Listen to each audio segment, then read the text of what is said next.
I hope you guys had a fun break. We're going to get started, all right? And let's give a big round of applause to our next. Let's do a little bit of this, like a little lap or table, drum roll. Let's get the energy back up from the intermission.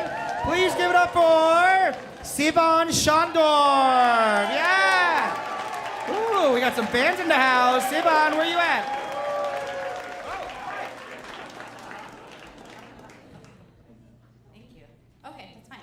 Okay, so 2 months ago, I was planning on coming to this exact show, but I found myself lying in the street at night at 9 months pregnant instead.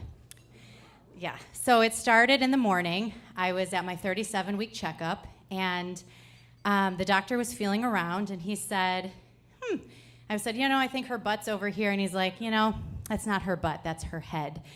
The week prior, she had been head down, and I was locked and loaded, ready to go.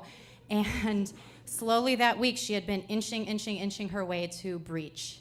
And he said, not only that, but my fluid was low. So he said, we're going to have to do a C-section probably tomorrow.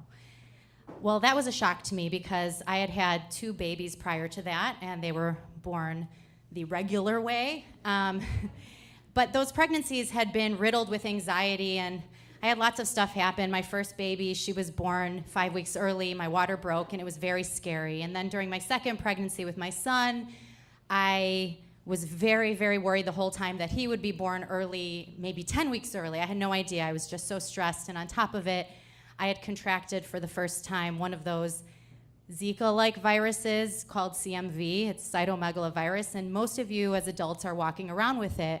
But when you get it when you're pregnant for the first time, that's like a really big no-no. It's just like a cold. I didn't even know I had it. And it turned out okay. He was born healthy. He did not have the virus. But I was prepared. I was set up for battle. This baby was going to be born early, maybe. I don't know. Maybe I'd have a virus. I don't know. And I finally had made it to 37 weeks, and I was finally relaxed, and I got to this appointment, and fuck, I'm going to have major surgery tomorrow. And I wanted to be able to control everything in my life, and you really can't. So I decided I would anyway. So I researched every Eastern and Western method that you could do to turn a baby around, and I had settled upon acupuncture. And so I was going to do acupuncture in my toes that night, and that was going to turn my baby around by the next day. So I go to my acupuncture appointment, and it was in the evening.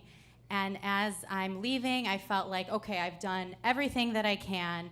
I'm okay with it, but I'm still, I'm just feeling very stressed out. And my car was right across the street. And like any normal human being, there wasn't a lot of traffic on the road, and I didn't want to walk the long block, take the crosswalk. So I just decided to, jaywalk like we all do. I used to live in LA. It's a ticket there, but here it's fine. So because of my gargantuan-sized belly, I did not see what was in front of me, and I stepped off the curb, and bam, I went down. There was a pothole about yay-sized, and like Cinderella slipping on her glass slipper, my foot went right into it, and I didn't even know I had fallen until I was on my hands and knees, confused. I had this nagging feeling in the back of my head, like it's really not a good idea for you to fall when you're pregnant. But there's nothing I could do at that point except get up, dust myself off, and I walked to my car, and I sat down, and I was like, I'm going to call the doctor. But before I had the chance to do that, I felt this tingling, tight, wrapping feeling all around my abdomen to my back, and I knew I was in labor. So I drove to labor and delivery down the street from here instead of enjoying a wonderful night of storytelling with you guys. And after a few hours, thank God, the placenta was okay, the baby was fine. It was just really scabby knees. My knees were bleeding. Nobody took care of my knees the whole time. I don't understand why. They were just bleeding the whole time. They were just worried about the baby.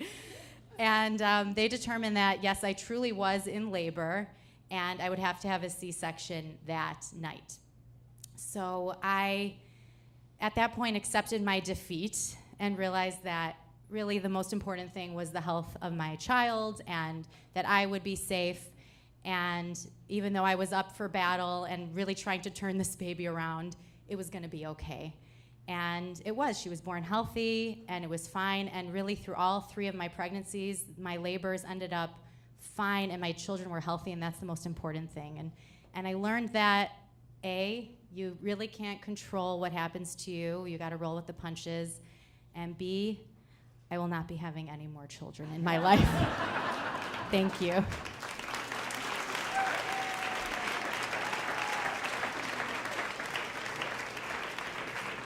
One more time for Sivan.